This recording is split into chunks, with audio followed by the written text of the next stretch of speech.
Professor Yunus একটা ভালো economic team উনি অ্যাসেম্বল করেছেন। আপনি জানেন আহসান মনসুর যিনি সেন্ট্রাল ব্যাংকের গভর্নর, উনি IMF এ অনেক বছর ছিলেন, IMF এর পুরো মিডল ইস্টটা উনি দেখতেন। তারপরে সালেউদ্দিন আহমেদ যিনি আমাদের ফিনান্স অ্যাডভাইজার, উনি খুব রেসপেক্টেড একজন সেন্ট্রাল ব্যাংকার, তার একদম পুরো বাংলাদেশের ব্যুরোক্রেসি জানেন, আবার উনি এট দ্য সেম টাইম উনি সেন্ট্রাল ব্যাংকিংটাও জানেন। আর লুৎফে সিদ্দিকী আপনি জানেন LSE তে উনি বোর্ড অফ গভর্নরে ছিলেন, NUS এ পড়িয়েছেন, সে বড় ইনভেস্টমেন্ট ব্যাংকের খুব বড় বড় ইনভেস্টমেন্টে কাজ করেছেন। আর আশিক চৌধুরী একদম ইয়াং একটা লোক, উনি HSBC তে ছিলেন সিঙ্গাপুরে, খুবই একজন লুক্রেটিভ জব ছেড়ে এসে জাতির মানে ন্যাশনাল কলে উনি এসছেন।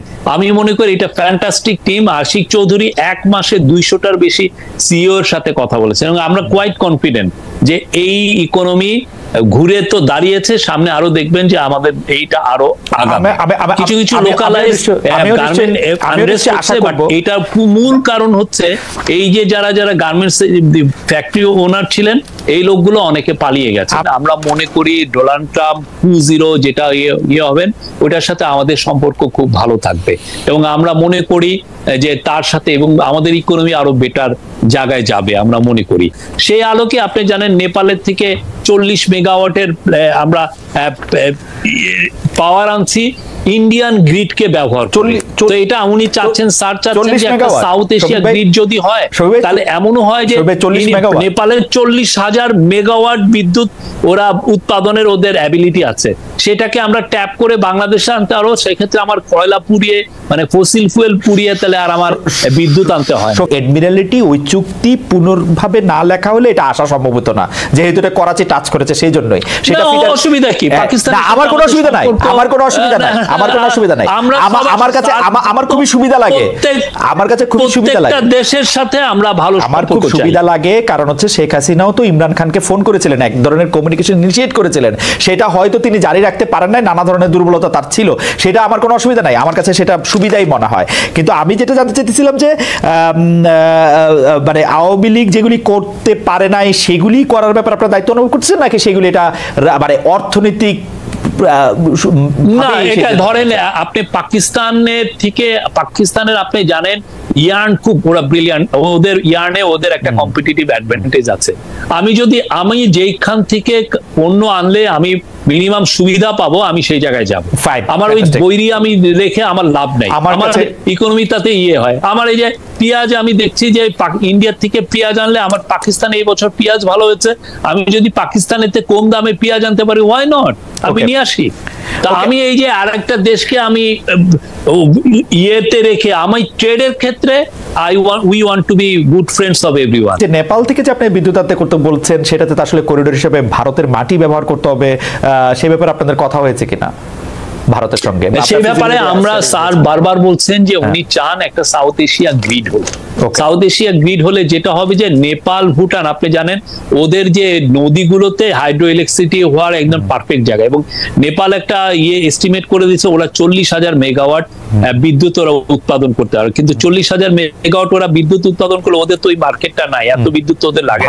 তো আবার যেটা বিদ্যুৎ ওরা বাইরে নেপাল ভারতের কাছে বেচবে, আমরা খুবই ইচ্ছুক আমরা নিতে, ওরাও বিক্রি করতে চায়।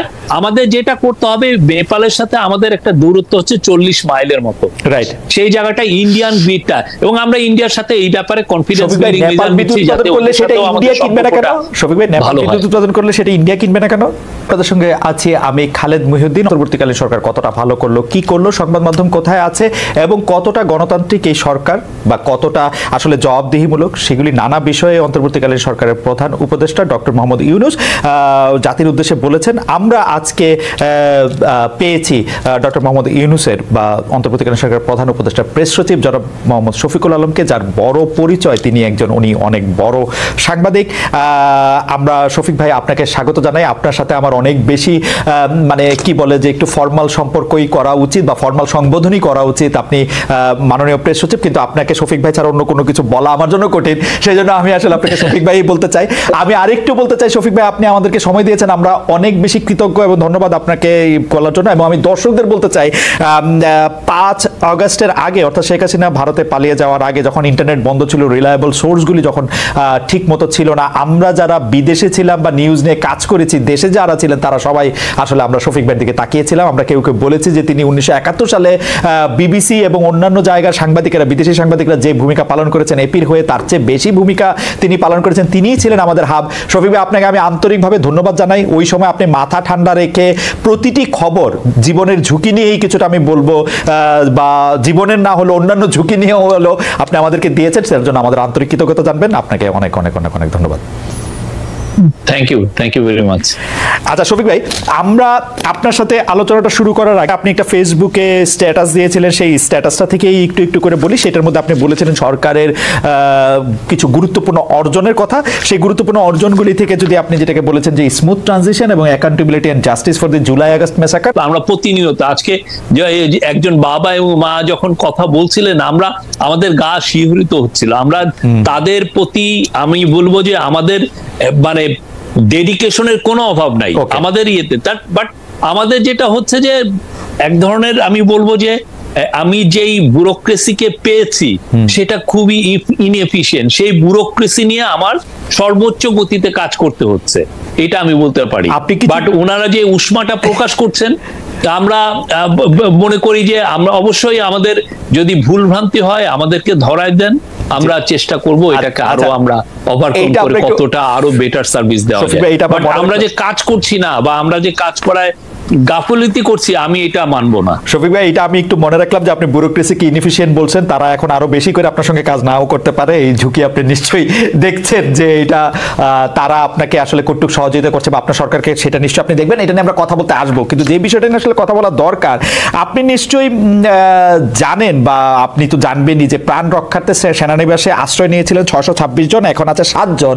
আইএসপিআর এরকম একটা বক্তব্য ছিল। এই 626 জন এখন কোথায়, এটা সরকার জানে কিনা? আমাদের এই প্রশ্নটা আছে এই কারণে যে আসলে আপনারা পিক এন্ড চুজ করছেন কিনা, মানে কি কারণে জুনায়েদ আহমেদ পলককে জেলে যেতে হলো এবং হাসান মাহমুদ হচ্ছে এখন বেলজিয়ামে আছেন, মানে দুইজন একসাথেই আটকা পড়েছিলেন বা আটকা আছেন, এরকম কথা আমরা শুনেছিলাম, দেখে এই দুজনের নাম বললাম। কি কারণে যারা বাইরে যেতে পেরেছেন তারা কি কারণে যেতে পেরেছেন, যারা যেতে পারে না তারা কি কারণে যেতে পারে না, এটা কারণটা কি আসলে? এটার কারণ হচ্ছে যে ওই ইয়ের সাথে বড় একটা, আপনি জানেন, এই স্বৈরাচারের একটা বড় একটা ইনফ্রাস্ট্রাকচার সে রেখে গেছে। তাকে যে স্বৈরাচার বানাইছে তারা কারা? পুলিশের লোক, সিভিল ব্যুরোক্রেসির লোক, অনেকে তাকে বুড়ে, এবং তারা তার দিকে হেল্প করেছে। আমরা এসে যখন নিলাম 8 তারিখের পরে, আমাদের সর্বোচ্চ চেষ্টা ছিল কে কোথায় আছে, কাকে কিভাবে অ্যারেস্ট করা যায় সেটার জন্য। তো সেই ক্ষেত্রে যেটা হয়েছে যে আমাদের পুলিশকেও তো গুছানো হয়েছে। আপনার পুলিশের টপ লিডারশিপে কেউই অলমোস্ট ছিল না। তো আমি তো ওই কমান্ড স্ট্রাকচারটা প্রিপেয়ার করে যত দ্রুত আমার এগোনো যায় আমরা সেই কাজটা আমরা করেছি, এবং সেই অনুযায়ী অনেককেই অ্যারেস্ট করা হচ্ছে। তার মধ্যে 2-1 জন চলে গেছেন। আমরা মানে কি বলবো, আমরা চেষ্টা করেছি তাদেরকে কেননা তাদের সবার হাতে রক্ত, তাদেরকে অ্যারেস্ট করাটা আমাদের নৈতিক দায়িত্ব। আমরা সেই অনুযায়ী আর্মি কি কোনো পিক এন্ড চুজ চেষ্টা করছি। শফিক ভাই, আর্মি কি কোনো পিক এন্ড চুজ করছে? কাউরে যাইতে দিছে, কাউরে আপনি করে রাইখা দিছে, কারোর? আমাদের কাছে এরকম কোনো এভিডেন্স নাই, সরি, এরকম কোনো এভিডেন্স নাই। মানে যারা পালাইছে তারা, মানে আপনারা সবাইরই ধরতে চাইছেন কিন্তু কিছু হইলে পালাই গেছে, ব্যাপারটা কি এরকম? মানে মানে মানে হ্যাঁ, কিছু আপনারা তো, এবং আমাদের ধারণা এই পালানোটা ওরা 5 থেকে 8 তারিখের মধ্যেই পালিয়েছেন। কেননা 5 থেকে 8 তারিখে যে যাদের ধরার কথা ছিল, পুলিশ তো ছিলই, পুলিশ একটা স্টেটের একটা বড় একটা মানে উইং, গভর্নমেন্টের একটা উইং। তো তাদেরকে, পুলিশকে ধরা, পুলিশের এই কাজটা করা উচিত ছিল। কিন্তু দেখা যাচ্ছে পুলিশের টপ লিডারশিপ, ওইটা যেটা ডিক্টেটরের যে টপ লিডারশিপ, তারাই তো ছিল আসলে মেইন কিলার, তো তারাও পালিয়েছে। তো এই একটা অবস্থার মধ্যে আমরা এই লোকগুলোকে অনেক ক্ষেত্রে অ্যারেস্ট করতে পারি নাই। ওকে, আমি আবারও একটু অন্য প্রসঙ্গে আসবো, কিন্তু তার আগে আপনার প্রিয় বিষয় যেগুলি নিয়ে আপনি আসলে বহুদিন কাজ করেছেন, সেটা হচ্ছে অর্থনীতি। সেটা নিয়ে একটু আসি যে আপনি সরকারে একটা দাবি করেছেন যে আপনারা রিজার্ভে হাত না দিয়ে বিদেশি ধারদেনা পরিশোধ করেছেন। অর্থনৈতিক যে কাঠামো, সেটা মেজর ইকোনমিক রিকভারি, যেটা আপনি আপনার স্ট্যাটাসে বলছেন, বৃহত্তর অর্থনৈতিক পুনরুদ্ধার, এটাকে আমরা কিছুটা বাংলা করতে পারি। তো সেইটা কি আসলে, মানে সেটা আসলে কতটা ঠিক? মানে আমি কেন এই কথা বলতেছি, আমি সেপ্টেম্বরের 5 তারিখে বাংলাদেশ ব্যাংকের গভর্নরের কাছে জানতে চেয়েছিলাম যে আপনাদের কাছে এখন আসলে রিজার্ভ কত। তো উনি বলেছিলেন যে তার কাছে রিজার্ভ হচ্ছে $20 বিলিয়ন। তো সেই $20 বিলিয়ন থেকে আপনি এখন যদি আমরা 12 নভেম্বর যে বিডি নিউজের যে প্রতিবেদন আমরা দেখি যে আকুর দেনা পরিশোধের পর $18.19 বিলিয়ন রিজার্ভ এসছে, 87 দিনে রিজার্ভ কমেছে $2.29 বিলিয়ন, যেটা সেপ্টেম্বরের 5 থেকে আরেকটু সেটা ছিল। তো রিজার্ভে হাত না দিয়ে সেটা কমলো কিভাবে, সেটা একটা প্রশ্ন। আর আওয়ামী লীগের আমলে একদম ধ্বংস হয়ে গেছে অর্থনীতি, যেই গল্পটা আমরা শুনেছিলাম সেটা $20 বিলিয়ন থাকলে সেটা ঠিক কিনা সেটাও যদি একটু বলতেন।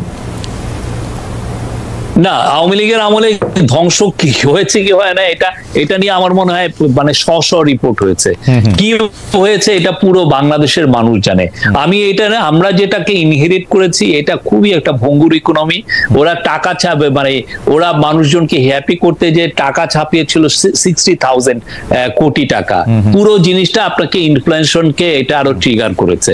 আমরা এসে যেই ইয়ে পেয়েছি সেটা দেখা যাচ্ছে যে রিজার্ভ ইজ ডিপ্লিটিং। আর আমাদের যেটা হয়েছে যে আমাদের এসেই আপনি ম্যাসিভ আকারে, আমার আজকে কাতার গ্যাস বলতেছে যে আমার $1 বিলিয়ন দিতে হবে, কালকে আদানি বলতেছে যে আমার 900 বিলিয়ন, তারা 900 মিলিয়ন ডলারের ঋণ রেখে গেছে, তারা $1 বিলিয়ন কাতার গ্যাসের ঋণ রেখে, এইটা তো আমার না পরিশোধ করতে হচ্ছে। এবং এটা এমন না স্টেট টু স্টেট না, এটা হচ্ছে যে আপনার একটা প্রাইভেট কোম্পানি, তাকে আপনার টাকাটা দিতে হবে। তো এই পুরো জিনিসটা তো আমরা দিয়েছি। আমাদের $2.5 বিলিয়ন একটা ইন্টারন্যাশনাল পেমেন্টের একটা অব্লিগেশন ছিল, সেখান থেকে আমরা $1.8 বিলিয়ন দিয়েছি রিজার্ভকে টাচ না করে। আর রিজার্ভে যে টাচের যেটা হচ্ছে না আকু পেমেন্ট, সেটা একটা ন্যাচারাল প্রতি 3 মাস অন্তর বা প্রতি 2 মাস বা 3 মাস অন্তর এটা দিতে হয়। আর ইকোনমির অবস্থা যদি দেখেন আপনি সেপ্টেম্বরের দেখেন, আমাদের প্রায় 7%, মানে 7% একটু কম আমার এক্সপোর্টের গ্রোথ, এবং অক্টোবরে এসে আমাদের গ্রোথ ছিল 21%-এর একটু নিচে। তো এটা তো আমি বলবো যে ম্যাসিভ, মানে আমাদের ইকোনমির মূল যেটা দুইটা স্তম্ভ, একটা হচ্ছে রেমিটেন্স আর একটা হচ্ছে এক্সপোর্ট, দুইটাই খুবই ভাইব্রেন্ট আমরা দেখছি। আর আরেকটা জিনিস যেটা আমরা এসে সাথে সাথে করেছি, অপ্রয়োজনীয় যেগুলো জায়গায় ব্যয় ছিল, আপনি আজকে যদি ডেলি প্রথম আলো দেখেন, সেখানে ফয়জুল কবির খান এই ব্যাপারে খুব বিস্তৃত লিখেছেন। আমরা কোটি কোটি টাকার আমরা এগুলো সব বন্ধ করে দিয়েছি, যাতে আমাদের টোটাল রিসোর্সটা মোবিলাইজ করে আমরা কাজগুলো করতে পারি। আর আজকে আপনি ব্যাংকিং সেক্টরে দেখেন, ব্যাংকিং সেক্টর ইজ ভাইব্রেন্ট। অবশ্যই 2, 3, 4, 5, 6টা খুবই সিক টাইপের ব্যাংক আছে, বাট সত্যিকার থেকে এটা হচ্ছে লেগাসি, এই ওদের আমলে এটা হয়েছে। আর প্রতি ইকোনমিতে 1-2টা ব্যাংক এভাবে মারা যায়, এটা এমন কিছু না। ওভারঅল ব্যাংকিং সেক্টরের health is vibrant, I would say. আমি 2টা প্রশ্ন আপনাকে করে রাখি, কারণ হচ্ছে এখন থেকে মানে আরো 6 মাস পরে হয়তো আপনার সাথে যদি কথা বলার কোনো সুযোগ পাই, তাহলে আপনাকে এটা আমি আবার জানতে চাইবো যে আপনি বলছেন যে শুধু ব্যাংকিং সেক্টরে অল্প 2-1টা হিকাপ ছাড়া অর্থনীতিকে আপনারা পুনরুদ্ধার করেছেন এবং অর্থনীতি এখন তার নিজের গতিতে চলছে। আমি প্রশ্নটি করে রাখতে চাই যে এই ব্যবসা বাণিজ্যের বিনিয়োগ এবং রপ্তানি বাণিজ্যের যে জায়গাতে ধাক্কা খেয়েছিল গত সরকারের সময়, সেটি পুনরুদ্ধার করে এই 6 মাসে আসলে কতটুক কি হয় এবং কতটা আসলে আমরা বিনিয়োগ আকৃষ্ট করে রপ্তানিটাও ঠিক রাখতে পারি, মানে অর্থনীতির যে সূচকগুলি সেগুলি কি থাকে সেটি নিশ্চয়ই আমরা একটু দেখে নিব। আপনার কাছে মনে হচ্ছে যে এই বছর অর্থনীতির সূচক তার আগের মতো ধারায় থাকবে না, এটি আবার ইতিবাচক ধারায় ফিরবে, তাই তো? না, আমি কোয়াইট কনফিডেন্ট এটা আরো ইতিবাচক ধারায় থাকবে। এবং আপনি একটা খুব ভালো জিনিস সবাই যেটা প্রেস করেছে যে প্রফেসর ইউনূস একটা ভালো ইকোনমিক টিম উনি অ্যাসেম্বল করেছেন। আপনি জানেন আহসান মনসুর যিনি সেন্ট্রাল ব্যাংকের গভর্নর, উনি IMF এ অনেক বছর ছিলেন, IMF এর পুরো মিডল ইস্টটা উনি দেখতেন। তারপরে সালেউদ্দিন আহমেদ যিনি আমাদের ফিনান্স অ্যাডভাইজার, উনি খুব রেসপেক্টেড একজন সেন্ট্রাল ব্যাংকার, তার একদম পুরো বাংলাদেশের ব্যুরোক্রেসি জানেন, আবার উনি এট দ্য সেম টাইম উনি সেন্ট্রাল ব্যাংকিংটাও জানেন। আর লুৎফে সিদ্দিকী আপনি জানেন LSE তে উনি বোর্ড অফ গভর্নরে ছিলেন, NUS এ পড়িয়েছেন, সে বড় ইনভেস্টমেন্ট ব্যাংকের খুব বড় বড় ইনভেস্টমেন্টে কাজ করেছেন। আর আশিক চৌধুরী একদম ইয়াং একটা লোক, উনি HSBC তে ছিলেন সিঙ্গাপুরে, খুবই একজন লুক্রেটিভ জব ছেড়ে এসে জাতির মানে ন্যাশনাল কলে উনি এসছেন। আমি মনে করি এটা ফ্যান্টাস্টিক টিম। আশিক চৌধুরী 1 মাসে 200টার বেশি CEO এর সাথে কথা বলেছেন এবং আমরা কোয়াইট কনফিডেন্ট যে এই ইকোনমি ঘুরে তো দাঁড়িয়েছে, সামনে আরো দেখবেন যে আমাদের এইটা আরো কিছু কিছু লোকালাইজ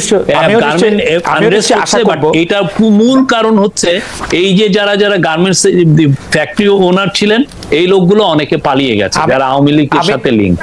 আমি নিশ্চয়ই আশা করবো, কিন্তু আইভি লিগে পড়া, খুব ভালো কর্পোরেটে ভালো করা, রাষ্ট্রে ভালো করবেন, এই ফর্মুলাটা আসলে কতটা ঠিক সেটা আমি দেখতেও চাই।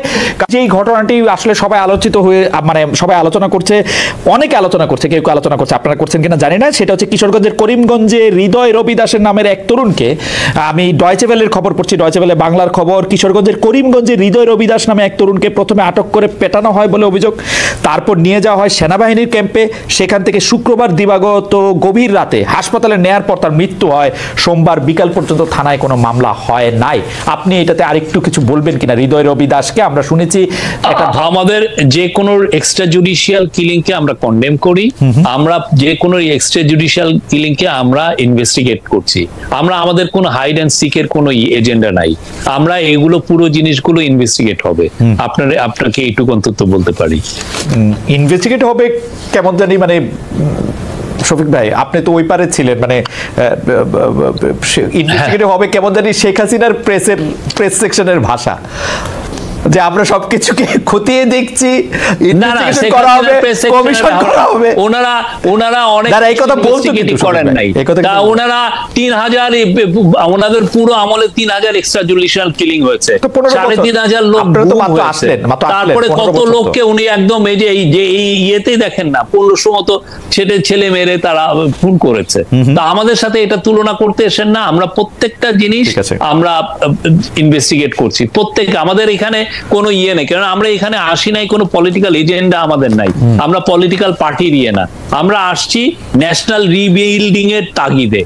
আমরা আসছি বিকজ আমাদের পুরো ওয়ালগুলোতে রাষ্ট্র নির্মাণ করতে হবে, এই বাণীগুলো, এই লেখাগুলো খুব সুস্পষ্ট ভাবে আমাদের ছেলেমেয়েরা লিখে দিয়েছে, সেই তাগিদে আমাদের এখানে আসা। পলিটিক্যাল এজেন্ডা নাই সেটা বলছেন তিনি। বলেছেন নির্বাচিত সরকার কেন দরকার, তার যৌক্তিকতা তুলে ধরতে গিয়ে মির্জা ফখরুল বারবার বলেছেন নির্বাচিত সরকারের পেছনে জনগণের সমর্থন থাকবে, এই বিষয়টা অবশ্যই চিন্তা করতে হবে। আপনারা চিন্তা করছেন কিনা? আমি উনি যে মতামত, আমি ওইটা নিয়ে বেশি কিছু বলবো না। আমি এটা বলবো যে আমাদের যে ম্যান্ডেট, গণঅভ্যুত্থানের ম্যান্ডেট হচ্ছে যে আমাদের রাষ্ট্রটা নির্মাণ করতে হবে, সে আলোকে এই কমিশনগুলো করে দেওয়া। আর এই কমিশনগুলো রিপোর্টগুলো দিবে 31শে ডিসেম্বরের মধ্যে। ওই রিপোর্টগুলো নিয়ে ওনাদের সাথেই কিন্তু আমরা কথা বলবো, আমরা পলিটিক্যাল পার্টিগুলোর সাথে কথা বলবো, সমাজের সমস্ত ধরনের স্টেক হোল্ডারের সাথে কথা বলবে। ওইটার আলোকে আসলে আমরা বুঝবো যে আমরা কি ধরনের ইলেকশন আমরা দিব বা কি ধরনের রিফর্মটা আমরা বাস্তবায়িত করব। আর রিফর্মটা আমি যখনই বাস্তবায়িত করব তখন আসলে আমি বুঝবো যে আমার কতদিন সময় লাগবে। ধরেন আপনি আজকে 300 সিটে আমাদের ইলেকশন হয়, এখন সবাই পার্টি মিলে বললো যে না আমরা 300 সিট সেই 1973 সাল থেকে দেখছি, অতএব এবার আসি আমরা 500 সিটে ইলেকশন করি। এই 500 সিট ইলেকশন করা মানে হচ্ছে আমার নতুন করে ডিমার্কেশন করা।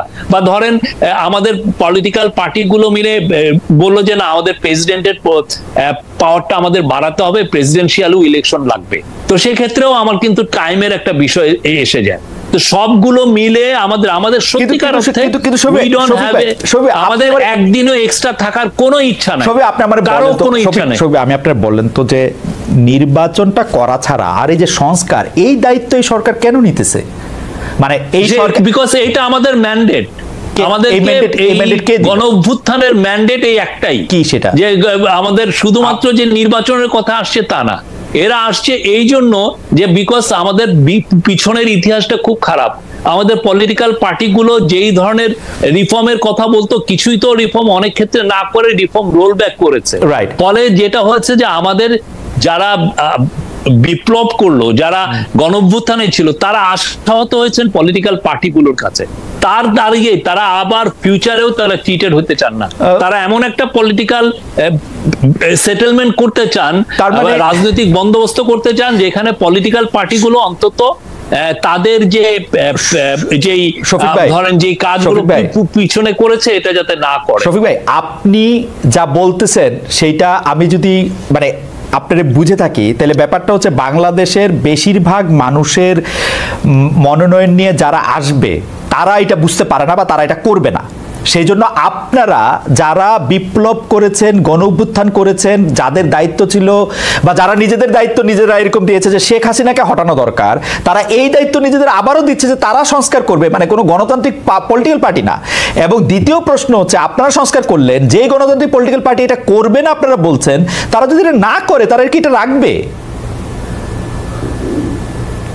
তারা না রাখলে আবার তারা আমাদের ছেলেমেয়েরা তো জেগে উঠেছে, আমাদের রেভলিউশনারি বিপ্লবীরা তো তারা আবার ফেস করবে, প্রোটেস্ট ফেস করবে। এটা তো গণতন্ত্র হইতেছে না। আপনি যাদেরকে তারা এটা কেন গণতন্ত্র? না, এটা গণতন্ত্র হইতেছে না। তো ধরেন যে এখন বিএনপি বা আওয়ামী লীগ এখন বিএনপি এখন ক্ষমতায় আসবে, এখন বিএনপি ক্ষমতায় আসবে, আপনারা বিএনপি কে ট্রাস্ট করতেছেন না যে বিএনপি প্রয়োজনীয় সংস্কারগুলি করবে।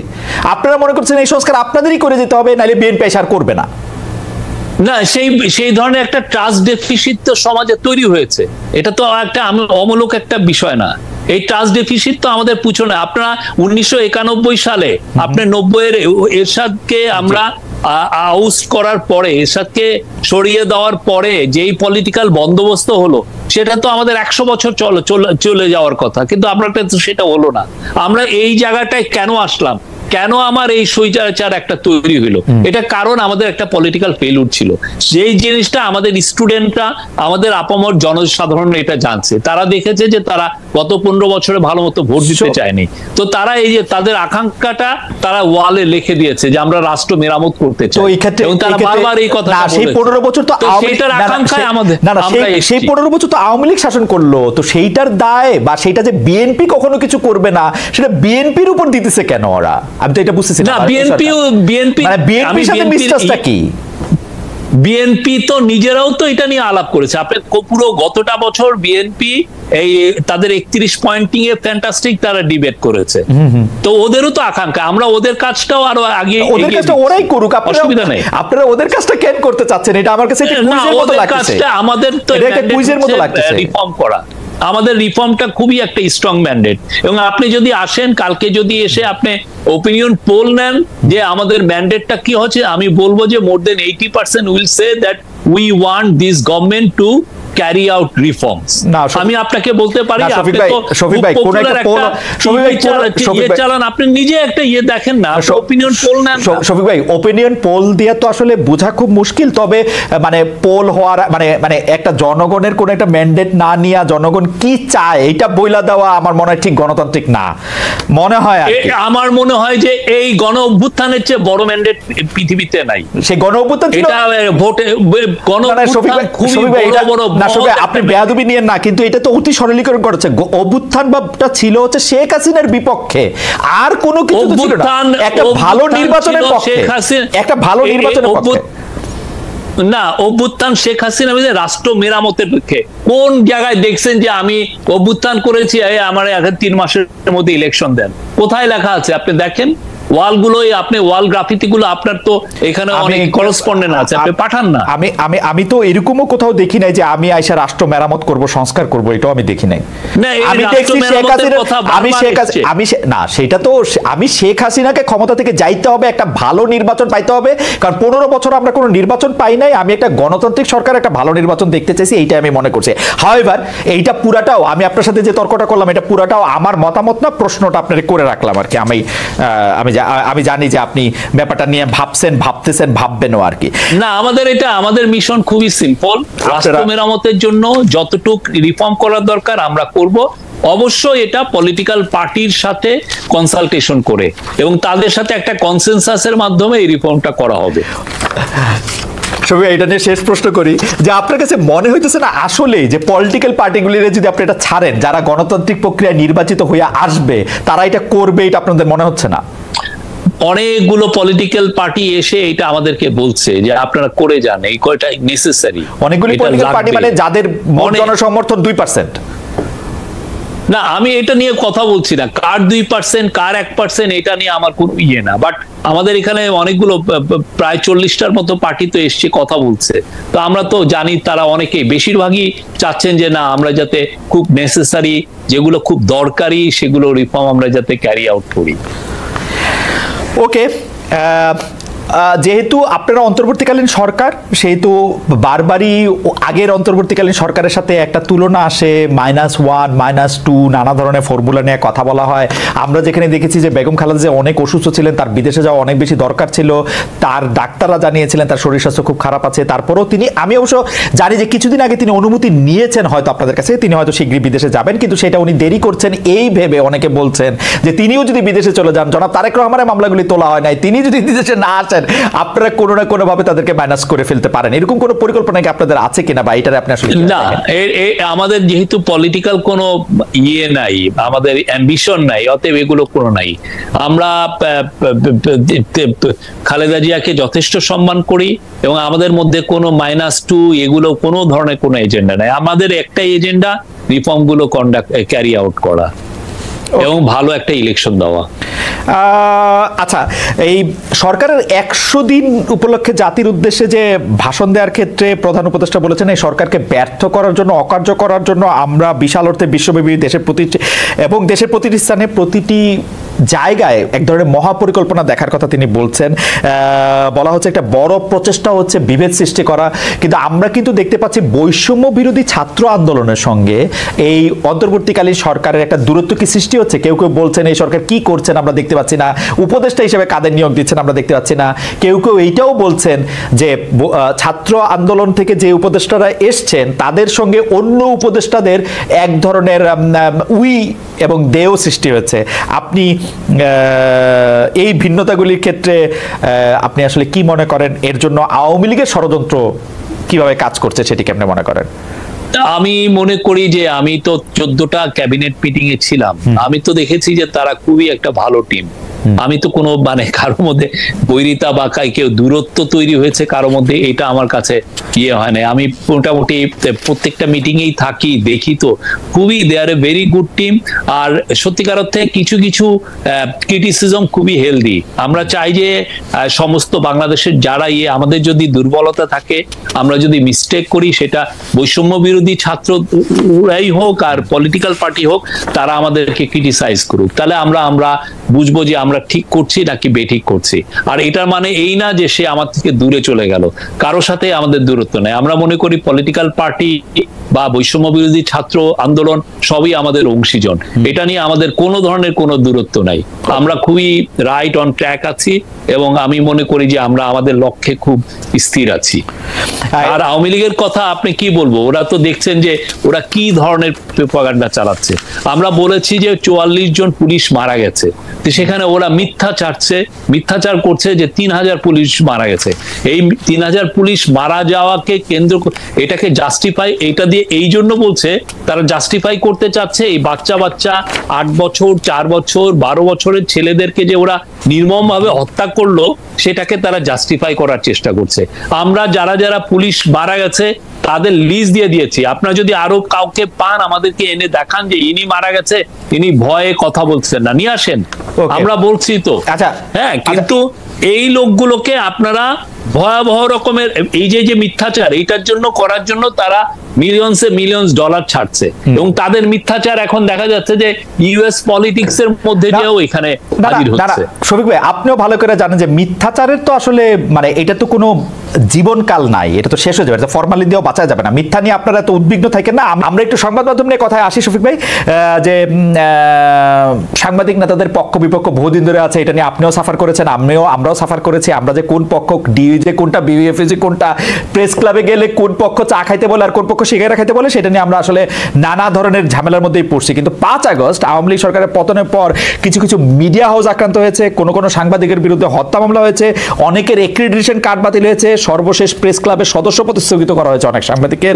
এসব ঘটনা মত প্রকাশের স্বাধীনতার বিকাশে ভূমিকা রাখবে নাকি সংকুচিত করে ফেলবে? আমি আরো জানাতে চাই, আপনি দেখবেন যে উপদেষ্টারা কার সাথে কথা বললে কি হবে এবং সেটা নিয়ে এক ধরনের হুমকি দিচ্ছে, যে তাদের মধ্যে এই জিনিসটা কেমনে এটা হইলো যে ধরেন কারো সাথে কথা বললেই সে একটা প্ল্যাটফর্ম পায়, এটা নিয়ে আসলে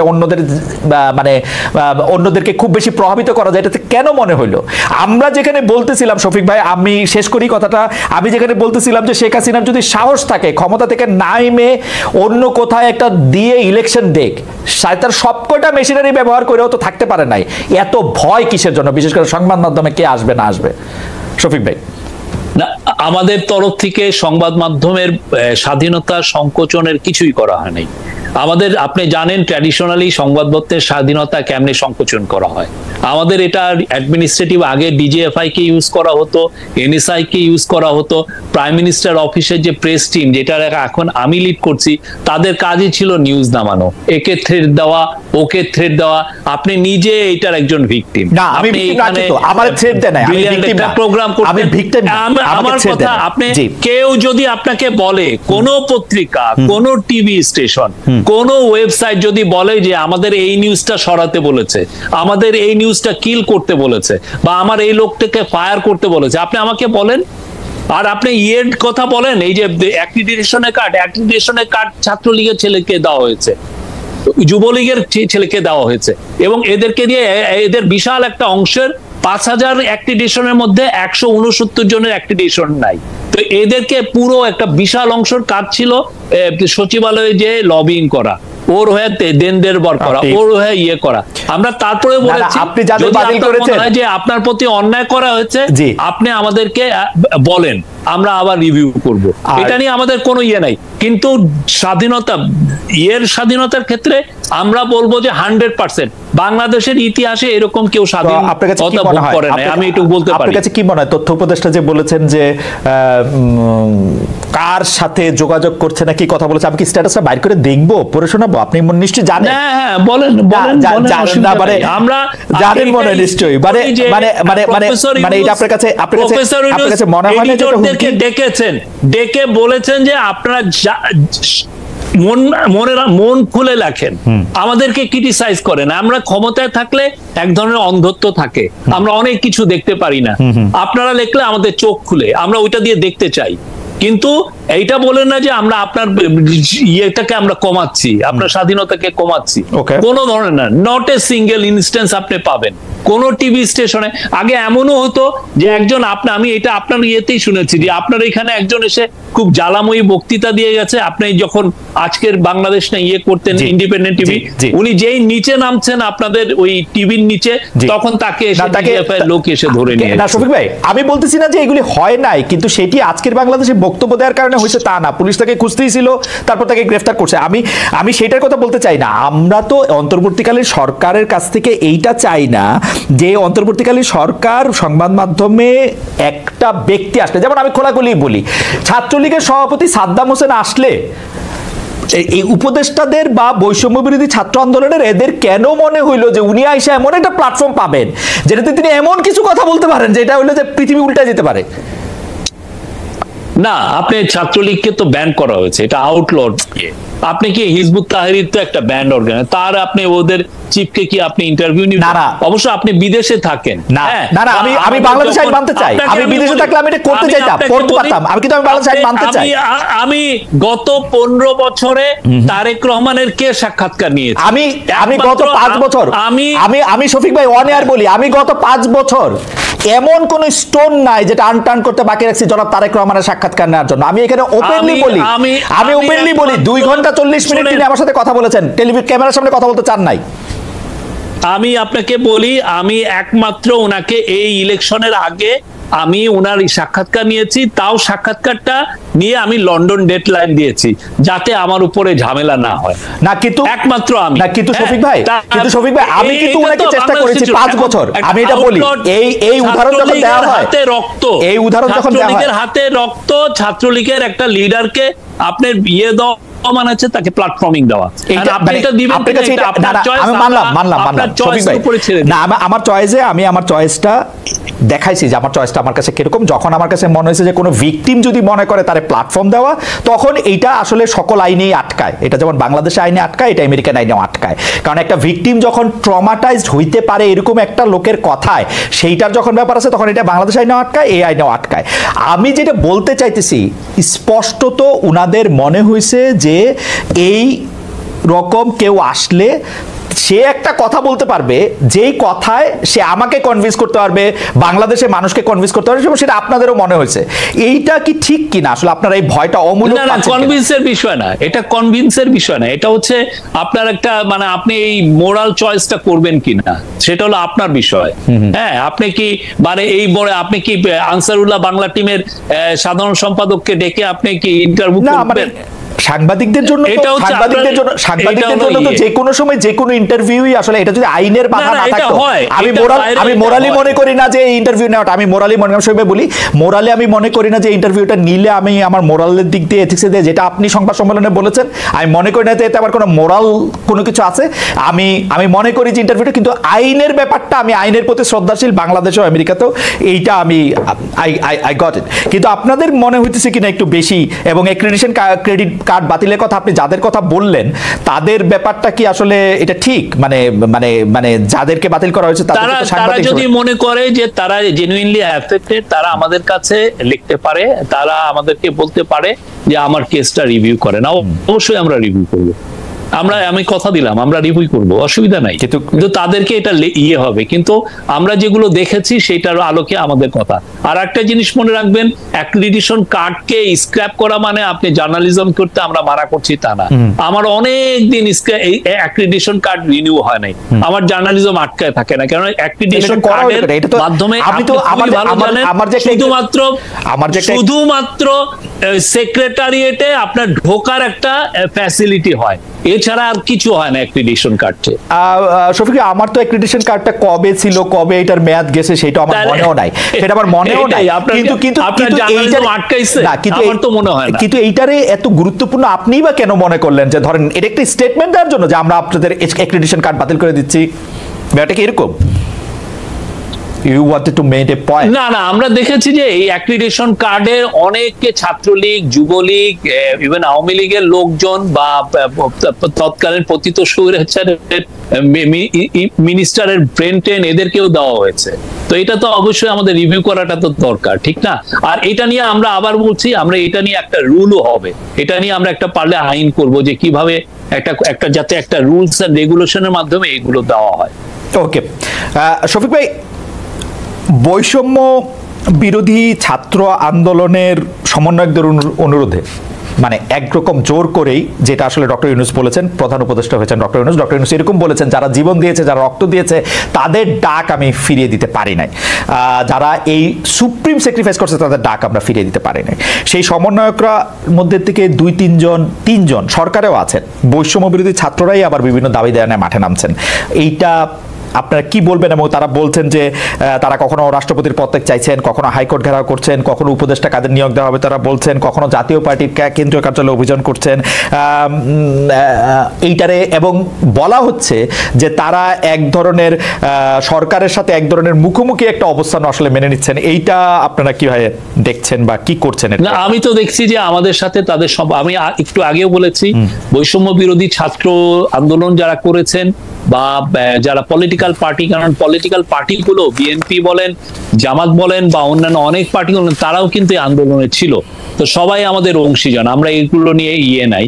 কিন্তু তাদের সাথে যে আমাদের দূরত্ব হয়েছে আমি তো এটা কোনো দেখছি না। আর তিনজন এরা এসছেন আমাদের ক্যাবিনেটে, কারণ আমরা চাই যে এই যে ইউথের যে ভাষাটা, এটা আমাদের এখানেও আসুক। তারা যে চায়, তাদের ডিমান্ড গুলো কি, আমাদের যাতে জেনারেশনাল একটা গ্যাপ না হয়, তাদের চাওয়া পাওয়া, তারা বাংলাদেশকে কিভাবে দেখছে, আমরা তো বাংলাদেশটা তাদের কাছে রেখে যাব। তো তাদের একটা ইনক্লুশন তো খারাপ না, এবং this are smart guy. Mahfuz বলেন, নাহিদের মতো স্মার্ট পলিটিশিয়ান বাংলাদেশে খুব কম আছে। তো এরা তো দে আর মানে কন্ট্রিবিউটিং, মানে আমি বলি যে খুব ব্রিলিয়ান্টলি তারা কন্ট্রিবিউট করছেন আমাদের এই ক্যাবিনেটের কাজগুলোতে। আমি তো কিছু যখন ডিবেট গুলো হয়, দে অ্যাক্টিভলি টুক পার্ট। তারা ওই যে নীরব যে বসে আছেন যে তাকে আমি এক ধরনের ফেভার করা, সেগুলো না। আর আরেক দিক দিয়ে যেটা সার্জিস বা হাসনাত বা অন্যান্যরা যেটা করছেন, তারা তো আওয়াজ তুলছেন। আমরা তো বলছি যে সবাইকে, যদি আমাদের মিস্টেক হয়, আমাদের যদি কোনো শর্টকামিংস থাকে, আপনারা আওয়াজ তুলেন, অসুবিধা কি, আমরা শুনি। আমি তো আপনাকে অংশীজনই ভাবছি। ওকে, ফ্যামিলিতে থাকে না, আপনার সাথে তো আমার ডিফারেন্স অফ ওপিনিয়ন হয়, তাই বলে তো আপনি আমার এনিমি না। ডিফারেন্স অফ ওপিনিয়ন হলে এনিমি না, এটা একটা ভালো কথা। কিন্তু আমরা যদি ধরে নিই যে রাজনৈতিক বা অন্য কারণে এই সরকারের সময় সংখ্যালঘু সম্প্রদায়ের আক্রমণ, তৌহিদি জনতার ব্যানারে মাজার, বাউল আখড়ায় হামলা, যৌনকর্মীদের অনিরাপত্তা, পোশাকের জন্য নারীদের অপদস্থ করা, এইটা যে কথিত আওয়ামী লীগের কথিত যে সাংস্কৃতিক দার্শনিক বয়ান, তারই আসলে প্রতিষ্ঠা করতেছে কিনা শফিক ভাই? না, আমরা এগুলো ব্যাপারে খুবই স্ট্রং নিয়েছি। বাজার ভাঙার বিষয়ে আমরা স্ট্রং মেজার নিয়েছি। আপনি দেখেন, আমরা যখন স্ট্রং মেজার, এরপরে আর একজনও সাহস পায়নি এটা হবে না। তারপরে আপনি যে ছেলেটার এগেনস্টে আসলো যে সে কক্সবাজারে একটা ইয়েদেরকে, একটা মেয়েকে বোধহয় সে প্রহার করেছে বা এটা তাকে বাজে কথা বলেছে, তাকে ওই দিন কক্সবাজারে 510 মিলিমিটার বৃষ্টি হয়েছে, ওর মধ্যে তাকে অ্যারেস্ট করা হয়েছে। কেন এগুলোর ব্যাপারে কোনো ছাড় নাই। আর অন্যান্য সমস্ত কিছুতে, আর মাইনরিটির কথা আমরা তো অস্বীকার করছি না যে কিছু অ্যাটাক হয়নি, হয়েছে, কিন্তু আমরা বারবার বলছি এগুলোকে এত ওভারব্লোন করা হয়েছে, এত হিউজলি এক্সাজারেটেড করা হয়েছে যে এটা নিয়ে অনেকে পলিটিক্স করছেন, এটা আমরা স্পষ্ট দেখতে পাচ্ছি। আপনি দেখেন যে হিন্দু বৌদ্ধ খ্রিস্টান ইউনিটি কাউন্সিল যে রিপোর্টটা দিয়েছেন সেটাকে রিভিজিট করেছে নেত্র নিউজ।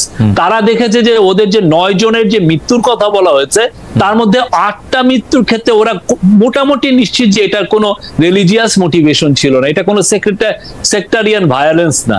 তো তারপরে দেখেন এই রিপোর্ট যে ওরা করেছে, হিন্দু বৌদ্ধ খ্রিস্টান কাউন্সিলের উচিত ছিল বলা যে না আমরা এই রিপোর্টটা আমরা ওন করি বা কিন্তু তারাও তো চুপচাপ। তারা তো বলা উচিত ছিল যে মেট্রো নিউজ যেটা তাদেরকে বলেছে। 9 জনের মধ্যে 8 জন সংখ্যালঘু যারা মারা গেছেন তারা আসলে ধর্মীয় কারণে মারা যাননি। তাহলে এইটা তো আপনি যদি এটাকে, অথচ এটা দেখেন আমার মনে হয় যে একটা মৃত্যুর কারণ আমরা করোনার সময় দেখেছি, আমরা করোনার সময় মিলিয়ন বার এটাকে ওদের রিপোর্টটা 11 মিলিয়ন বার সাইটেড হয়েছে। শফিক ভাই, ডু ইউ নো মানে কি পরিমাণ মিস ইনফরমেশন এটা? এটা আমার কাছে মনে হয় যে মিস ইনফরমেশনের পাশাপাশি আপনাদের একটু দেখাও দরকার এরকম ঘটনা ঘটছে কিনা। এবং আমি মনে করি যে করোনার সময় বাংলাদেশেই যারা মারা গেছে তাদের অনেকের মধ্যে করোনায় মৃত্যু হয়েছে এটা বলে এটা করা হয়েছে, এবং এই সময়ের মধ্যে কোনো একটা সংখ্যালঘু সম্প্রদায়ের কেউ মারা গেলেই এইটাকে পলিটিক্যাল কিলিং বলা যাবে কি যাবে না সেটাও আসলে একটু দেখা দরকার, নাকি পলিটিক্যাল কিলিং হয়েছে। কারণ একটা মৃত্যু, শফিক ভাই আপনি জানেন, আপনি মাঠে সাংবাদিক ছিলেন, যে একটা মৃত্যুকে আসলে নানাভাবে রাশমন সিনেমার মতো নানাভাবে ব্যাখ্যা করা যায়।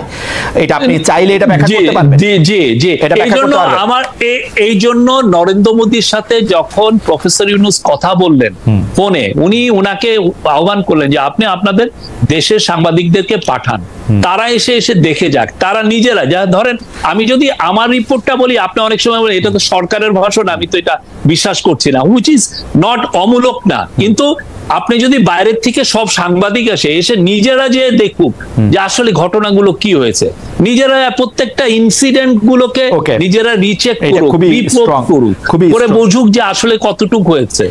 না, খুবই স্ট্রং একটা জায়গা। তো আপনি এই প্রসঙ্গে খালি একটু শেষ কথা বলি যে আপনি হৃদয় রবি দাসের মৃত্যুটাকে আসলে কিভাবে দেখেন, মানে এটা নিয়ে আপনার কাছে খোঁজ আছে কিনা সেই প্রশ্নটা করেছিলাম, সেটা যদি আবার একটু বলতে পারেন। ডোনাল্ড ট্রাম্প আমেরিকার প্রেসিডেন্ট ইলেক্ট, তিনি যে বাংলাদেশের সংখ্যালঘুদের নির্যাতন মৃত্যু এগুলি নিয়ে নানা ধরনের একটা মানে কি বলবো এক ধরনের আশঙ্কা করে একটা যে টুইট করেছেন, সেটিকে আপনি আসলে কিভাবে দেখছেন ডক্টর মোহাম্মদ ইউনূসও? আসলে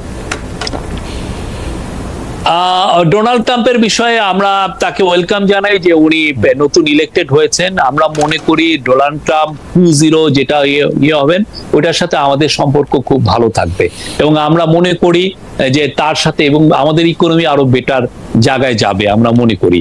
আর যেটা বললেন যে ওনার টুইটের বিষয়ে, আমি মনে করি যে এটা হয়তো বা মানে ওনাকে ভুল বুঝানো হয়েছে। উনি যখন ক্ষমতা নিবেন তখন অবশ্যই উনি ইনফরমেশন গুলো পাবেন হচ্ছে আমেরিকান এম্বাসি ইন বাংলাদেশ, তাদের কাছ থেকে উনি ইনফরমেশন পাবেন, তখন উনি রিচেক করে দেখতে পাবেন যে কি এক্সটেন্টে কি ভায়োলেন্সটা হয়েছে। এবং তারা বাংলাদেশে আমেরিকান এম্বাসি খুব ভালো, তাদের নিজস্ব ইনফরমেশন গ্যাদারিং এর সিস্টেম আছে, অবশ্যই তারাও তো দেখেছে যে কি হয়েছে। ওকে, আপনি হৃদয় রবিদাস সম্পর্কে আর কোনো মন্তব্য করবেন? রহস্যজনক মৃত্যু, আর্মির কাছে। আমি তো ওইটা বলেছি যে এগুলো আমরা ইনভেস্টিগেট করব। ওকে, ঠিক আছে, ঠিক আছে। আপনি সাংস্কৃতিক জাগরণের কথা বলেছেন, সরকার 100 দিনের কথা বলতে গিয়ে, কিন্তু আমরা শিল্পকলা একাডেমিতে প্রদর্শনীরত অবস্থায় একটা নাটক বন্ধ হতে দেখেছি। বলা হচ্ছে যে মানে আসলে এই নাটককে যিনি করতেছিলেন তিনি সরকারের সমালোচনা করেছেন। আমরা একজন সফল চলচ্চিত্র পরিচালককে উপদেষ্টা হিসেবে আপনারা নিয়োগ দিয়েছেন, তার জন্য আপনারা ঘরে বাইরে কথা শুনছেন। আপনারা আসলে এগুলি কিভাবে দেখছেন? এইটা কোনো মানে আরো যদি আমরা বলি যে কোন একটা ব্র্যান্ডিং এর অনুষ্ঠানে গেলে তৌহিদি জনতার ব্যানারে বাধা দেওয়া হচ্ছে, বলা হচ্ছে যে তারা আওয়ামী লীগের সময় ছিলেন। আমি পরিমণির কথা বলি যে পরিমণিকে আসলে ভুয়া ভুয়া স্লোগান করে শোরুম উদ্বোধন না করে চলে যেতে হয়েছে, মেহজাবিনকে শোরুম উদ্বোধন করতে দেয় নাই তৌহিদি জনতা।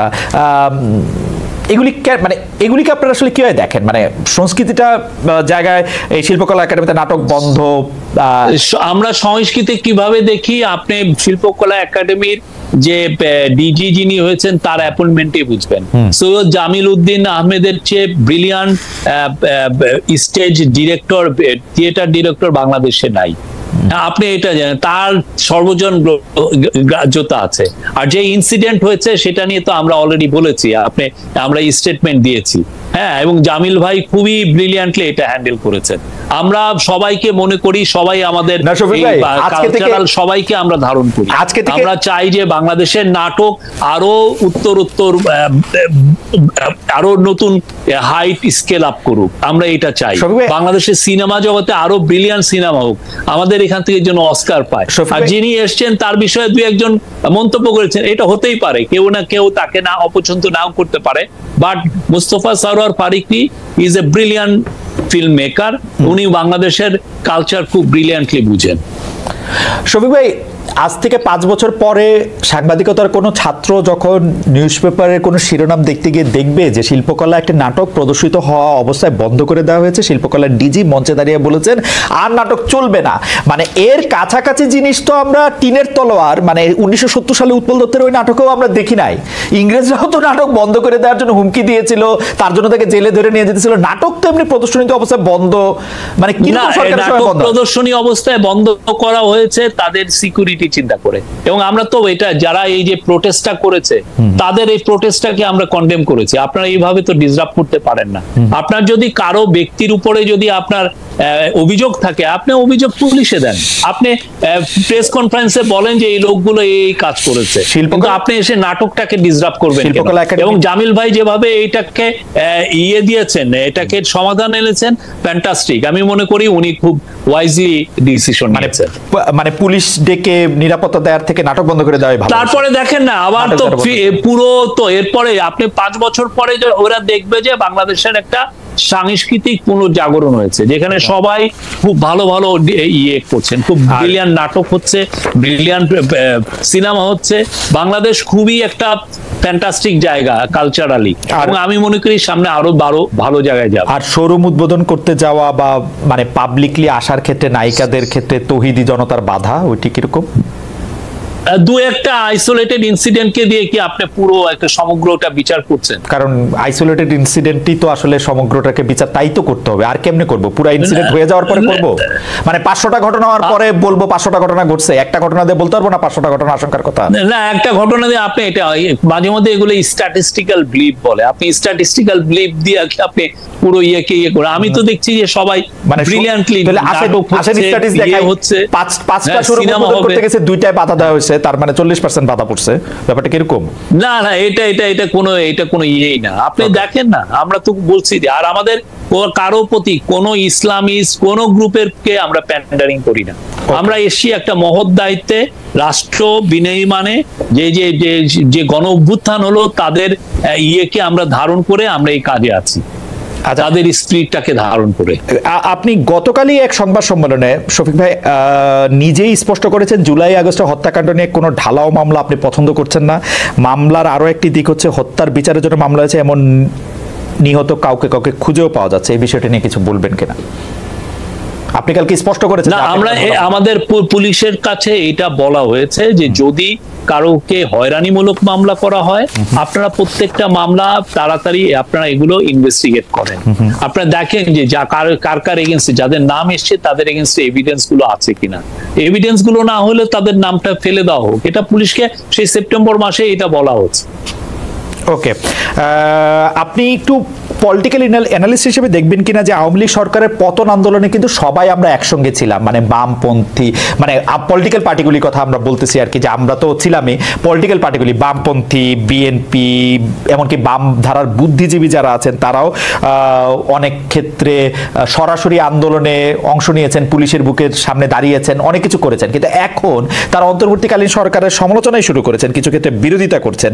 কিন্তু আপনি যেটা বলছেন যে আপনারা আলাদা করে কারো মানে কিছু বলা নাই, তাদের মানে ইসলামপন্থী ধর্মীয় বক্তা তারা কিছু কিছু বিষয় আপনাদের সমর্থন করেছেন, আবার কিছু কিছু উপদেষ্টা নিয়োগ জ্ঞান এগুলি নিয়ে আবার মানে বিরোধিতাও করছেন। আপনারা এটাকে কিভাবে দেখেন? যে যারা আপনি তো মানে সোশ্যাল মিডিয়াতে অনেকে অনেক কথা লিখতেই পারে, হ্যাঁ, আমরা সবাইকে মানে কনস্ট্রাকটিভ ক্রিটিসিজম আমরা ওয়েলকাম করি, যে কোনো কনস্ট্রাকটিভ আমরা ওয়েলকাম করি। আচ্ছা, আমি একটু শফিক ভাই আপনাকে বলি যে এই অনুষ্ঠানটা চ্যানেল 24-এ সরাসরি দেখানো হচ্ছিল। চ্যানেল 24 এখন তাদের টপ অফ দ্য আওয়ারের নিউজের জন্য চলে যাবে, কিন্তু আমরা আপনাকে আরো 2-1 মিনিটের জন্য একটু রাখতে চাই এবং আমরা আপনাকে আরো একটু বিষয় একটু প্রশ্ন করতে চাই, আপনার অনুমতি নেই। তো চ্যানেল 24 তাদের টপ অফ দ্য আওয়ার নিউজে চলে যাচ্ছে, যেটি পরে আবার দেখানো হবে, আমাদের ইউটিউবে চ্যানেলে এটি প্রচারিত হতে থাকবে। শফিক ভাই, গত সপ্তাহে আমাদের অনুষ্ঠানে এসেছিলেন সিপিবির সাধারণ সম্পাদক জনাব রুহিন হোসেন প্রিন্স। তিনি বলেছেন যে প্রধান উপদেষ্টা তাদের সঙ্গে বৈঠকে বলেছেন জুলাই আগস্টে আন্দোলনে আহতদের চিকিৎসা ও পুনর্বাসনে সরকার কাজ করলেও এ নিয়ে গণমাধ্যমে প্রচারণা কম। এর দায় কি শফিক ভাই প্রধান উপদেষ্টা প্রেস উইং এর? আপনি কি মনে করেন যে প্রচারণাকে আপনিও কম মনে করেন? না, আসলে কি ঘটনাটা কি? না, আমরা তো দেখেন, আমরা এটা নিয়ে প্রচুর আমরা বলছি, আমাদের প্রেস উইং থেকেও বলা হচ্ছে, হেলথ মিনিস্ট্রি থেকেও বারবার আমরা প্রতিদিন প্রেস দেওয়া হচ্ছে। তো তারপরেও একটা দেখা যাচ্ছে যে একটা এক ধরনের, এখন আপনি যদি মানে পুরো যে জিনিসটা আমরা ওয়েবসাইট করে দিয়েছি, ওয়েবসাইটে লিস্টও দেওয়া হচ্ছে যে কারা কারা কি কি হয়েছে, কিন্তু যেটা হচ্ছে কি মানুষের আকাঙ্ক্ষাটা অনেক বেশি, মানুষ মনে করছে যে প্রতিদিন এই ধরনের আমরা কিন্তু দিচ্ছি, আমাদের লিমিটেড যেগুলো স্ট্রেংথ আছে সেগুলো নিয়ে আমরা ম্যাক্সিমামটা দিচ্ছি, যে এটা করা হচ্ছে আজকে ওইটা, আমরা কোনো নিউজ আমরা কিন্তু বাদ রাখছি না, আমরা প্রতিনিয়ত যে এটাই নিউজ হচ্ছে আমরা ওইটাকে দিচ্ছি। তারপরে হচ্ছে আপনি দেখেন আমাদের পত্রিকাগুলো তো ভালো ভালো রিপোর্ট করছে, আহতদের বিষয়ে কথা বলছে, নিহতদের নিয়ে প্রচুর রিপোর্ট হচ্ছে। তার মধ্যেও যেটা হয়েছে যে যেটা গত সপ্তাহে যেটা হলো, এরকম আইসোলেটেড দুই একটা ঘটনা ঘটছে, আমরা অস্বীকার করছি না। তো সেই জন্য আমরা এটা নিয়ে আরো আমরা কাজ আরো যাতে আরো সিরিয়াসলি কাজ করা যায়, আরো কিভাবে ওদের পাশে দাঁড়ানো যায়, আমরা সেটা করছি, তো আমরা দেখছি। আইন উপদেষ্টা ডক্টর আসিফ নজরুল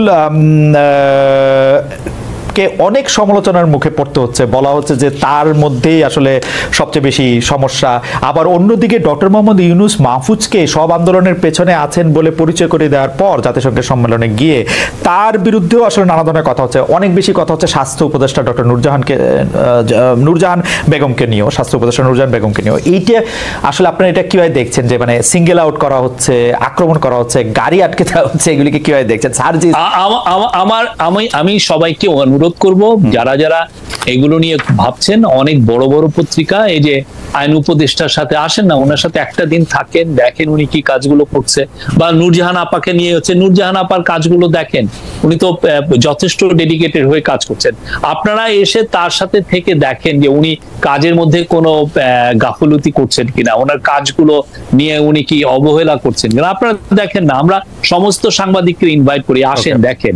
এটা নিয়ে আমাদের কোনো নাই, লুকোছাপা নাই, আমাদের এটার নিয়ে কোনো ধরনের কোনো নাই। আমরা মনে করি যে এটা আমাদের নৈতিক দায়িত্ব, এই যারা যারা আহত হলো, যারা যারা মারা গেল, তাদের ফ্যামিলির পাশে, তাদের পাশে দাঁড়ানোটা এটা হলো আমাদের সবচাইতে বড় কাজ। সেই কাজটা আমরা চেষ্টা করছি সবচেয়ে ভালোভাবে করার। শফিক ভাই, এইটা খেয়াল করেছেন কিনা যে এই সরকারের আমলে যত বিচারক নিয়োগ দেওয়া হয়েছে উচ্চ আদালতে, আবার নিম্ন আদালতের গুরুত্বপূর্ণ জায়গায় যেসব বিচারকদের বসানো আছে, আপনি কি খেয়াল করেছেন যে এটা ওভার কম্পেনসেট করতে গিয়ে বিএনপি বা জামায়াতের খুব গুরুত্বপূর্ণ বা খুব মানে কি বলবো, খুব নিবিড় ভাবে সম্পর্কযুক্ত লোকদেরই আসলে নিয়োগ দেওয়া হয়েছে কিনা, নাকি ঠিকই আছে ভালো লোকদের নিয়োগ দেওয়া? আমি এই পুরো 1-to-1 আমি বলতে পারবো না, বাট আমরা মনে করি যে আমরা যারা কম্পিটেন্ট তাদেরকেই নেওয়া হচ্ছে, সেটা আমাদের দৃঢ় বিশ্বাস। মানে এখন আপনি যদি 1-to-1 বলেন যে ইনি সেটা নিয়ে আমি বলতে পারবো না, বাট আমরা মনে করি যারা এই লিগ্যাল প্রফেশনটা খুব ভালো বুঝেন, বাংলাদেশের জুডিশিয়ারির উপরে যাদের যথেষ্ট জ্ঞান আছে, যথেষ্ট, আপনি নিজে তো লয়ার স্টুডেন্ট, আমি তাদেরকে জার্নালিজম স্টুডেন্ট, কিন্তু আসলে হয়তো কেউ মানে আপনার সাথে পরের আলোচনা আমি নিশ্চয়ই হয়তো কিছু বিষয় আপনাকে আপনার দৃষ্টিও আকর্ষণ করতে পারি। যাই হোক, পাকিস্তানের সঙ্গে বাংলাদেশের নতুন সম্পর্ক গড়ে উঠেছে, করাচি থেকে প্রথমবারের মতো জাহাজ এলো, আওয়ামী লীগের সঙ্গে যার যার বৈরিতা ছিল তার সঙ্গে বন্ধুত্ব করা হবে, এইটা কি এই সরকারের পররাষ্ট্রনীতি, নাকি সরকার পররাষ্ট্রনীতিটা অন্যভাবে দেখছে? সবে আপনি কি দেখেন? না, সরকার পররাষ্ট্রনীতি এখানে প্রফেসর ইউনূসের এটা খুবই, উনি একটা, আমি এটা ওই যে আমার যে 9 পয়েন্টের মধ্যে এটা লিখেছি যে ফরেন পলিসিতে উনি নতুন ডিরেকশন এনেছেন।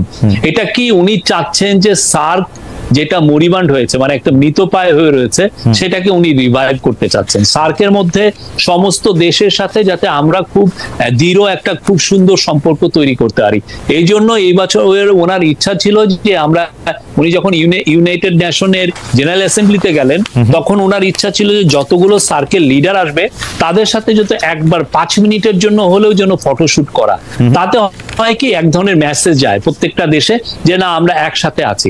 এবং এতে হয় কি, যেই বৈরিতা তৈরি হয়, আমি আপনার সাথে যদি কথা না বলি তাহলে আপনার সাথে দূরত্বটা বেশি তৈরি হয়, আমি আপনার সাথে কথা বললি তাই একসাথে থাকি, তাহলে হয় কি অনেক ধরনের সমস্যা খুব দ্রুত সমাধান হয়। তো আমরা মনে করি যে ওনার ইচ্ছা হচ্ছে যে সার্কটাকে রিভাইভ করা। সেই আলোকে আপনি জানেন নেপালের থেকে 40 মেগাওয়াটের আমরা পাওয়ার আনছি, ইন্ডিয়ান গ্রিডকে ব্যবহার করি। তো এটা উনি চাচ্ছেন, স্যার চাচ্ছেন যে একটা সাউথ এশিয়া গ্রিড যদি হয় তাহলে এমনও হয় যে নেপালের 40,000 মেগাওয়াট বিদ্যুৎ ওরা উৎপাদনের ওদের অ্যাবিলিটি আছে, সেটাকে আমরা ট্যাপ করে বাংলাদেশে আনতে পারবো। সেক্ষেত্রে আমার কয়লা পুড়িয়ে, মানে ফসিল ফুয়েল পুড়িয়ে তাহলে আর আমার বিদ্যুৎ আনতে হয়। ঠিক তেমনি পাকিস্তানের সাথে আমার সম্পর্ক, আর যে শিপের কথাটা বললেন সেই শিপটা কিন্তু দুবাই থেকে ছেড়েছে, জেবেল আলী পোর্ট থেকে ওইটা করাচিতে টাচ করেছে, পরে তারপরে চিটাং এ আসছে, চিটাং থেকে ইন্দোনেশিয়ার একটা পোর্টে গেছে, ওইখান থেকে মালয়েশিয়ার পোর্ট ক্ল্যানে যে এটার সমাপ্তি হয়েছে। তো এখন এটাকে ইন্ডিয়ান পত্রিকাগুলো যেভাবে বলছে সেটা তো একদম ভয়াবহ। ইন্ডিয়ান পত্রিকা বলছে আমি সেই জায়গায় যাচ্ছি না, কিন্তু পাকিস্তানের সাথে বাংলাদেশের এডমিরালিটি ওই চুক্তি পুনর্ভাবে না লেখা হলে এটা আসা সম্ভব হতো না, যেহেতু এটা করাচি টাচ করেছে সেই জন্যই। সেটা অসুবিধা কি? পাকিস্তান, আমার কোনো অসুবিধা নাই, আমার কোনো অসুবিধা নাই, আমার কোনো অসুবিধা নাই, আমার কাছে আমার খুবই সুবিধা লাগে, আমার কাছে খুব সুবিধা লাগে দেশের সাথে আমরা ভালো, আমার খুব সুবিধা লাগে, কারণ হচ্ছে শেখ হাসিনাও তো ইমরান খানকে ফোন করেছিলেন, এক ধরনের কমিউনিকেশন ইনিশিয়েট করেছিলেন, সেটা হয়তো তিনি জারি রাখতে পারেন নাই, নানা ধরনের দুর্বলতা তার ছিল, সেটা আমার কোনো অসুবিধা নাই, আমার কাছে সেটা সুবিধাই মনে হয়। কিন্তু আমি যেটা জানতে চাইছিলাম যে মানে আওয়ামী লীগ যেগুলি করতে পারে নাই সেগুলি করার ব্যাপারে আপনার দায়িত্ব অনুভব করছেন, নাকি সেগুলি এটা মানে অর্থনৈতিক না? এটা ধরেন আপনি পাকিস্তানের থেকে, পাকিস্তানের আপনি জানেন ইয়ার্ন খুব, ওরা ব্রিলিয়ান্ট, ওদের ইয়ার্নে ওদের একটা কম্পিটিটিভ অ্যাডভান্টেজ আছে। আমি যেখান থেকে পণ্য আনলে আমি মিনিমাম সুবিধা পাবো আমি সেই জায়গায় যাবো, আমার ওই বৈরি আমি রেখে আমার লাভ নাই, আমার ইকোনমি তাতে ইয়ে হয়। আমার এই যে পেঁয়াজ, আমি দেখছি যে ইন্ডিয়ার থেকে পেঁয়াজ আনলে আমার পাকিস্তানে এই বছর পেঁয়াজ ভালো হয়েছে, আমি যদি পাকিস্তানেতে কম দামে পেঁয়াজ আনতে পারি, হোয়াই নট, আমি নিয়ে আসি।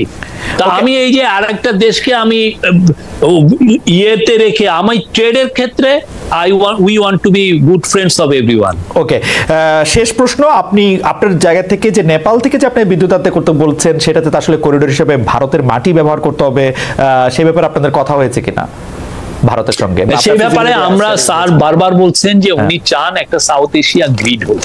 সাউথ এশিয়া গ্রিড হলে যেটা হবে যে নেপাল, ভুটান, আপনি জানেন ওদের যে নদীগুলোতে হাইড্রো ইলেকট্রিসিটি হওয়ার একদম পারফেক্ট জায়গা, এবং নেপাল একটা এস্টিমেট করে দিয়েছে ওরা 40,000 মেগাওয়াট বিদ্যুৎ ওরা উৎপাদন করতে পারে, কিন্তু 40,000 মেগাওয়াট ওরা বিদ্যুৎ উৎপাদন করলে ওদের তো ওই মার্কেটটা নাই, এত বিদ্যুৎ ওদের লাগে। তো আবার যেটা বিদ্যুৎ ওরা বাইরে ভারতের কাছে বেচবে, আমরা খুবই ইচ্ছুক আমরা নিতে, ওরাও বিক্রি করতে চায়।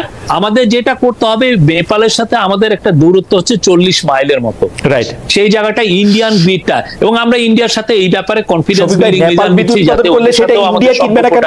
শফিক ভাই, নেপাল বিদ্যুৎ উৎপাদন করলে সেটা ইন্ডিয়া কিনবে না কেন? ইন্ডিয়া তো আরো বেশি এনার্জি। ইন্ডিয়াও কিনছে, আমরা তো ওয়েলকাম করি, এই জন্যই সাউথ এশিয়া গ্রিডের কথা। যে ইচ্ছা কিনুক, অসুবিধা নেই, আমিও কিনি, তুমিও কিনো, সবাই একটা গ্রিড ব্যবহার করে। এটা ইউরোপে আছে না, ইউরোপিয়ান ইউনিয়ন ভুক্ত দেশে আছে না। আমরা শফিক ভাই আপনাকে অনেক ধন্যবাদ দিতে চাই। 1 ঘন্টার কথা বলে আপনাকে আরো 2 মিনিট আমরা একটু বেশি রাখলাম, সেই জন্য কিন্তু আপনার সাথে সকল বিষয়ে কথা বলে একটা আসলে আমরা দর্শকরাও নিশ্চয়ই অনেক বিষয় জবাব পেয়েছেন, আপনি কোলাকুলি উত্তর দিয়েছেন এবং এক ধরনের দিক নির্দেশের মতো হয়েছে, এবং আপনি অনেকক্ষণ আমাদের সঙ্গে ছিলেন। শফিক, আপনাদের কৃতজ্ঞতা।